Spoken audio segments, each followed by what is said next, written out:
Hi hello welcome back to my channel. അപ്പോൾ നമുക്ക് ഇന്ന് വെജിറ്റേറിയൻകാരുടെ നോൺ വെജ് എന്നറിയപ്പെടുന്ന പനീർ വെച്ചിട്ട് ഒരു ഫ്രൈഡ് റൈസ് ഉണ്ടാക്കിയാലോ. വേറെ ഒന്നുമല്ല, പനീർ ഫ്രൈഡ് റൈസ് ഭയങ്കര ടേസ്റ്റാണ്. ചിക്കനേക്കാളുമൊക്കെ എനിക്ക് ടേസ്റ്റായിട്ട് തോന്നി കേട്ടോ.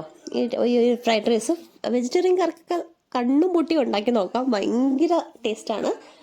അപ്പോൾ നമുക്ക് ഇതിൻ്റെ റെസിപ്പിയിലോട്ട് പോകാം. ആദ്യം ഞാൻ കുതിർത്ത് വെച്ച ഗ്രീൻ പീസ് എടുത്തിട്ടുണ്ട്. ഞാനൊരു 8 മണിക്കൂറോളം വെള്ളത്തിൽ കുതിർക്കാൻ ഇട്ടിട്ടുണ്ടായിരുന്നേ ഗ്രീൻ പീസ്. അപ്പോൾ അത് ഞാനൊരു കുക്കറിലോട്ട് ഇട്ട് കൊടുത്തതിന് ശേഷം ആവശ്യത്തിന് ഉപ്പും ആവശ്യത്തിന് വെള്ളവും, ഞാൻ ഒരു കപ്പ് ഗ്രീൻ പീസിന് 2 കപ്പ് വെള്ളം അങ്ങനെയാണ് ഒഴിച്ചിരിക്കുന്നത്. ബാക്കി വെള്ളം ഉണ്ടെങ്കിൽ നമുക്ക് ഊറ്റിക്കളയാം കേട്ടോ. അത് വെച്ചിട്ട് ഒരു 7 മുതൽ 8 വിസിൽ വരെ ഹൈ ഫ്ലെയിമിലിട്ട് ഒന്ന് വേവിച്ചെടുക്കുക. അപ്പോഴേക്കും നല്ല വെന്തിട്ടുണ്ടാകും കേട്ടോ. പ്രഷറൊക്കെ പോയതിന് ശേഷം ഒന്ന് തുറന്ന് നോക്കുക. ഇതേ കണ്ടോ, നമുക്ക് അതിൽ എക്സസ് ആയിട്ടുള്ള വാട്ടർ നമുക്ക് ഡ്രെയിൻ ചെയ്ത് കളയാം. ഇത് ഈ ഗ്രീൻ പീസ് നന്നായിട്ട് വെന്ത് കിട്ടിയിട്ടുണ്ട് കണ്ടോ. നല്ല ടെക്സ്ചർ നല്ല ഇതായിട്ട് വെന്ത് കിട്ടിയിട്ടുണ്ട്. നമുക്കിനി വെള്ളം ഡ്രെയിൻ ചെയ്ത് മാറ്റി വയ്ക്കാം. അതിനുശേഷം നമുക്ക് റൈസ് ഉണ്ടാക്കാനായിട്ട് ബസ്മതി റൈസാണ് ഞാനിവിടെ എടുത്തേക്കുന്നത്. 1 കപ്പ് റൈസ് എടുത്തിട്ടുണ്ട്. ഈ കാണുന്ന കപ്പിൽ 1 കപ്പ് റൈസ് എടുത്തിട്ടുണ്ട്. അപ്പോൾ ആ റൈസ് ഞാൻ കഴുകി വൃത്തിയാക്കി കുക്കറിലോട്ട് ഇട്ട് കൊടുക്കുന്നുണ്ട്. അതിലോട്ട് 1.25 കപ്പ് വെള്ളം, ആ സെയിം റൈസ് എടുത്ത അതേ കപ്പിൽ 1.25 കപ്പ് വെള്ളവും കൂടി ചേർത്ത് കൊടുക്കുന്നുണ്ട്. എന്നിട്ട് റൈസ് ഒട്ടിപ്പിടിക്കാതിരിക്കാനായിട്ട് ഞാൻ കുറച്ച് നാരങ്ങ നീരും കൂടി ചേർത്ത് കൊടുക്കുന്നുണ്ട്. അതിനുശേഷം ആവശ്യത്തിനുള്ള ഓയിൽ ഒഴിച്ചു കൊടുക്കുക. ഞാനൊരു 1 ടേബിൾ സ്പൂൺ ഓയിലോളം ഒഴിച്ചിട്ടുണ്ട്. 1 ടേബിൾ സ്പൂൺ ഓയിലും അത് കഴിഞ്ഞിട്ട് ആവശ്യത്തിനുള്ള ഉപ്പും കൂടി ചേർത്ത് ഒന്ന് ഇളക്കിയതിന് ശേഷം, ആവശ്യമുണ്ടെങ്കിൽ മാത്രം ഇളക്കിയാൽ മതി. ഇളക്കിയതിന് ശേഷം നമുക്ക് ഇതൊന്ന് വേവിച്ചെടുക്കാം. പ്രഷർ കുക്കറിൽ തന്നെയാണ് ഞാൻ വേവിച്ചെടുക്കുന്നത്. 2 വിസിൽ, ഹൈ ഫ്ലെയിമിൽ 2 വിസിൽ കേട്ടാൽ മതി. ഇതെല്ലാം പോയി കഴിഞ്ഞതിന് ശേഷം, പ്രഷർ പോയി കഴിഞ്ഞതിന് ശേഷം നമ്മൾ നോക്കുമ്പോഴേക്കും കറക്റ്റായിട്ട് വെന്ത് കിട്ടും കേട്ടോ. ഞാൻ ഈ ഗ്രീൻ പീസും റൈസും തലേദിവസം ചെയ്ത് വെക്കുകയാണ്, അടുത്ത ദിവസം രാവിലത്തേക്ക് വേണ്ടി. അങ്ങനെ ചെയ്ത് വെച്ചാൽ നല്ല ഇതായിരിക്കും കേട്ടോ. നമുക്കിത് റൈസൊന്നും ഒട്ടിപ്പിടിക്കാതെ, ഫ്രിഡ്ജിൽ വെച്ചിരുന്ന റൈസൊന്നും ഒട്ടിപ്പിടിക്കാതെ കിട്ടും കേട്ടോ. അപ്പോൾ ഇത് അടുത്ത ദിവസമാണ്. അടുത്ത ദിവസം ഞാൻ പനീർ എടുത്തിട്ടുണ്ട്. പനീർ 200 ഗ്രാം പനീറാണ് ഞാനിങ്ങനെ ക്യൂബ്സ് ആയിട്ട് കട്ട് ചെയ്തെടുത്തിട്ടുണ്ട്. അതിലോട്ട് ആവശ്യത്തിനുള്ള ഉപ്പും പിന്നെ കുരുമുളക് പൊടിയും കൂടി ചേർത്ത് കൊടുക്കുന്നുണ്ട്. ചേർത്ത് കൊടുത്ത് ഒന്ന് നന്നായിട്ട് മിക്സാക്കി എടുക്കുന്നുണ്ട്. ഇതേ കണ്ടോ, ഒരു ആവശ്യത്തിന് കുറച്ച് കുരുമുളക്, നിങ്ങൾക്ക് വേണമെങ്കിൽ മുളക് പൊടിയും കൂടി ചേർത്ത് കൊടുക്കാം. ഞാൻ ചേർത്ത് കൊടുക്കുന്നില്ല, ഞാൻ കുരുമുളക് പൊടി മാത്രം ചേർത്തിട്ട് ഒന്ന് മിക്സാക്കി എടുക്കുന്നുണ്ട്.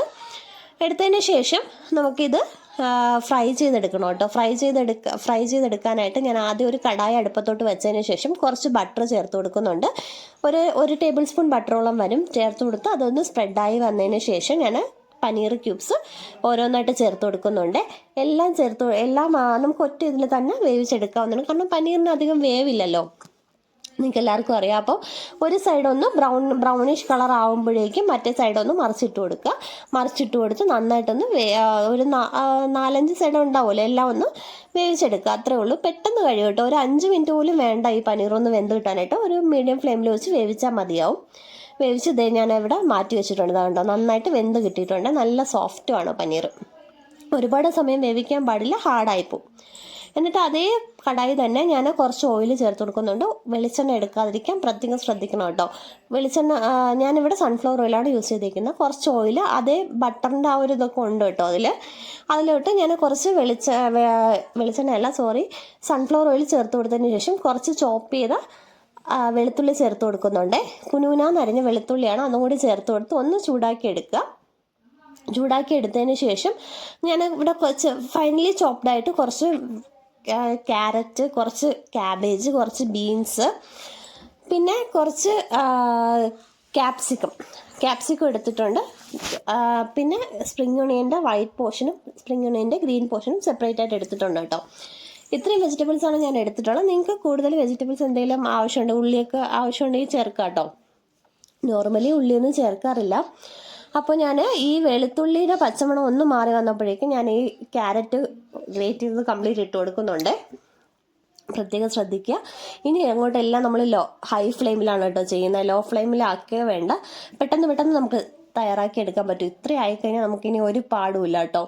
അപ്പോൾ അടുത്ത് ഞാൻ ബീൻസ് ചേർത്ത് കൊടുക്കുന്നുണ്ട്. ബീൻസ് ഒന്ന് ജസ്റ്റ് ഒന്ന് വഴണ്ട് വരുമ്പോഴേക്കും നമുക്ക് അടുത്ത് ക്യാബേജ് ചേർത്ത് കൊടുക്കാം. ക്യാബേജും കൂടെ ചേർത്ത് നന്നായിട്ടൊന്ന് വഴറ്റിയെടുക്കുക.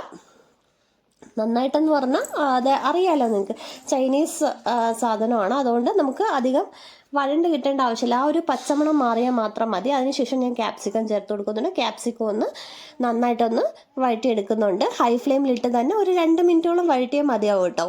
അത് കഴിഞ്ഞിട്ട് സ്പ്രിംഗ് ഒണിയൻ്റെ വൈറ്റ് പോർഷനും കൂടി ചേർത്ത് കൊടുക്കുന്നുണ്ട്. സ്പ്രിംഗ് ഒണിയൻ്റെ വൈറ്റ് പോർഷൻ മാത്രമാണ് ചേർത്ത് കൊടുക്കുന്നത്. വൈറ്റ് പോർഷനും കുറച്ച് ഗ്രീൻ പോർഷനും കൂടി ചേർത്ത് കൊടുക്കുന്നുണ്ട്. ഗ്രീൻ പോർഷൻ കുറച്ച് ഞാൻ മാറ്റി വെച്ചിട്ടുണ്ട്, പിന്നെ നമുക്ക് ഡെക്കറേഷന് വേണ്ടിയിട്ടും പിന്നെ ലാസ്റ്റ് ഇതായതിന് ശേഷം ഇടാൻ വേണ്ടിയിട്ട്. അപ്പോൾ ഇത് ഇത്രയും ചേർത്ത് കൊടുത്ത് ഒന്ന് വഴറ്റിയെടുക്കുക. അതേ കണ്ടോ, പച്ചമണമൊക്കെ മാറി പക്ഷേ വെന്ത് പോവാതെ രീതിയിൽ കിട്ടിയിട്ടുണ്ട്. അതിനുശേഷം അതിലോട്ട് ആവശ്യത്തിന് ഈ വെജിറ്റബിൾസ്, നമ്മൾ അരിയിൽ ഉപ്പിട്ടാണ് വേവിച്ചത്, അതുകൊണ്ട് വെജിറ്റബിൾസിന് മാത്രം ആവശ്യമുള്ള ഉപ്പ് ചേർത്ത് കൊടുക്കുക. ഉപ്പ് ചേർത്ത് കൊടുത്ത് ഒന്ന് വഴറ്റിയെടുക്കുക. എല്ലാം ഹൈ ഫ്ലെയിമിൽ തന്നെ ചെയ്താൽ മതി കേട്ടോ. അത് കഴിഞ്ഞതിന് ശേഷം ഒന്ന് വഴണ്ട് വന്നതിന് ശേഷം നമുക്ക് എന്താ ചേർക്കേണ്ടത്, ഗ്രീൻ പീസ്. നമ്മൾ ഓൾറെഡി കുക്ക് ചെയ്ത് ഇന്നലെ ഫ്രിഡ്ജിൽ വെച്ചിരുന്ന ഗ്രീൻ പീസാണ്, അത് ഞാൻ ചേർത്ത് കൊടുക്കുന്നുണ്ട്. ഞാൻ കുറച്ച് സ്വീറ്റ് കോൺ വേവിച്ചതിരുന്നതാ, അതും കൂടി ചേർത്ത് കൊടുക്കുന്നുണ്ട്. നിങ്ങൾക്ക് ഈ ഗ്രീൻ പീസും സ്വീറ്റ് കോണും ഒക്കെ ആവശ്യമില്ല എന്നുണ്ടെങ്കിൽ സ്കിപ്പ് ചെയ്യാം കേട്ടോ. നിങ്ങൾക്ക് ഏത് വെജിറ്റബിൾസ് വേണമെങ്കിലും സ്കിപ്പ് ചെയ്യുക, അല്ലെങ്കിൽ അതിനെ റീപ്ലേസ് ചെയ്യുക, അതായത് അതിന് പകരം വേറെ യൂസ് ചെയ്യുക, അങ്ങനെ എന്ത് വേണമെങ്കിലും ചെയ്യാം കേട്ടോ. നിങ്ങളുടെ ഇഷ്ടത്തിനനുസരിച്ച് ചെയ്യാം. ഞാനിപ്പോൾ സ്വീറ്റ് കോൺ കൂടി ചേർത്ത് ഒന്ന് നന്നായിട്ട് ഇളക്കുന്നുണ്ട്. ഇത് കണ്ടോ, നന്നായിട്ട് ഒരു പച്ചമണമൊക്കെ മാറി വന്നിട്ടുണ്ട്. അതിനുശേഷം ഞാൻ ഓൾറെഡി കുക്ക് ചെയ്ത് വെച്ചിരുന്ന റൈസ് ഇട്ട് കൊടുക്കുകയാണേ. റൈസ് കുറച്ചായിട്ട് ഇട്ട് കൊടുത്ത് നന്നായിട്ടൊന്ന് ഇളക്കി എടുക്കുന്നുണ്ട്. നന്നായിട്ട് ഇളക്കി, പക്ഷേ ഇത് നമ്മൾ ഫ്രിഡ്ജിൽ വെച്ചിരുന്ന റൈസ് ആയതുകൊണ്ട് നമുക്ക് ഉടഞ്ഞു പോകത്തില്ല, ആ ഒരു പേടി വേണ്ട കേട്ടോ. നല്ല നീർത്ത അരിയും നല്ല ഉടഞ്ഞു പോകാത്ത അരിയായിട്ട് കിട്ടും. അപ്പോൾ ഞാൻ നന്നായിട്ടൊന്ന് മിക്സ് ചെയ്തെടുക്കുന്നുണ്ട്. ഈ അരിയും കൂടി ചേർത്തിട്ട് ഇത് കണ്ടോ, നന്നായിട്ട് മിക്സ് എടുത്തതിന് ശേഷം ഞാൻ കുറച്ച് സോയാ സോസ് ചേർത്ത് കൊടുക്കുന്നുണ്ട്. കുട്ടികൾക്കൊക്കെ കൊടുക്കുകയാണെങ്കിൽ സോയാ സോസ് സ്കിപ്പ് ചെയ്യാം കേട്ടോ. ഞാനിപ്പോൾ കുറച്ച് സോയാ സോസും കൂടി ചേർത്ത് കൊടുക്കുന്നുണ്ട്. അതാണല്ലോ മെയിൻ ഇൻഗ്രീഡിയൻറ്റ് ഇതിൻ്റെ.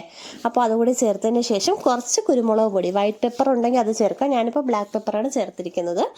അതും കൂടി ചേർത്ത് ഒന്ന് മിക്സ് ചെയ്തെടുക്കാം. ഇപ്പോഴേക്കും നമ്മുടെ ഫ്രൈഡ് റൈസ് റെഡി ആയിട്ടുണ്ട്. ഇപ്പോൾ ഇനി ബാക്കിയുള്ള സ്പ്രിംഗ് ഒണിയൻ ഗ്രീൻ പോർഷൻ ഞാൻ മാറ്റി വെച്ചെന്ന് പറഞ്ഞില്ലേ, അതും കൂടി ഒന്ന് ചേർത്ത് ഒന്ന് ഇളക്കി കൊടുക്കാം. ഇത്രയേ ഉള്ളൂ നമ്മുടെ പിന്നെ നമ്മുടെ മെയിൻ ഇൻഗ്രീഡിയൻറ്റ് പനീർ. നമ്മൾ ഓൾറെഡി ഫ്രൈ ചെയ്ത് വെച്ചിട്ടുണ്ടല്ലോ പനീർ, ആ പനീറും കൂടി ഒന്ന് ചേർത്ത് കൊടുക്കുക. ഇതെല്ലാം ഇളക്കിയതിന് ശേഷം നമ്മൾ പനീറും കൂടി ചേർത്ത് കൊടുക്കുന്നുണ്ട്. ഫ്രൈ ചെയ്ത് വെച്ചിരിക്കുന്ന പനീർ അതും കൂടി ചേർത്ത് നന്നായിട്ടൊന്ന് ഇളക്കിയെടുക്കുക. ഇതിൽ പ്രത്യേകിച്ച് നോർമൽ ഫ്രൈഡ് റൈസ് പോലെ തന്നെയാണ്, നമ്മൾ എക്സ്ട്രാ പനീറും കൂടി ചേർത്ത് കൊടുക്കുന്നുണ്ട്. പക്ഷേ ആ പനീർ ഇടയ്ക്ക് കടിക്കാൻ കിട്ടുമ്പോഴുള്ള ടേസ്റ്റ് അതൊന്ന് വേറെ തന്നെയാണ് കേട്ടോ. എല്ലാവർക്കും ഒരു മസ്റ്റ് ട്രൈ ഐറ്റമാണ്. എസ്പെഷ്യലി വെജിറ്റേറിയൻസിന് ഒരു മസ്റ്റ് ട്രൈ ഐറ്റമാണ്. എല്ലാവരും ഒന്ന് ട്രൈ ചെയ്ത് നോക്കണേ. അപ്പോൾ സോസും കൂട്ടിയൊക്കെ കഴിക്കാനായിട്ട് ഭയങ്കര ടേസ്റ്റാണ്. അപ്പോൾ എല്ലാവരും ഒന്ന് ട്രൈ ചെയ്ത് നോക്കുക. വീഡിയോ ഇഷ്ടപ്പെട്ടാൽ ലൈക്ക് ചെയ്യുക, ഷെയർ ചെയ്യുക, ചാനലും കൂടി ഒന്ന് സബ്സ്ക്രൈബ് ചെയ്ത് സപ്പോർട്ട് ചെയ്യണേ. താങ്ക്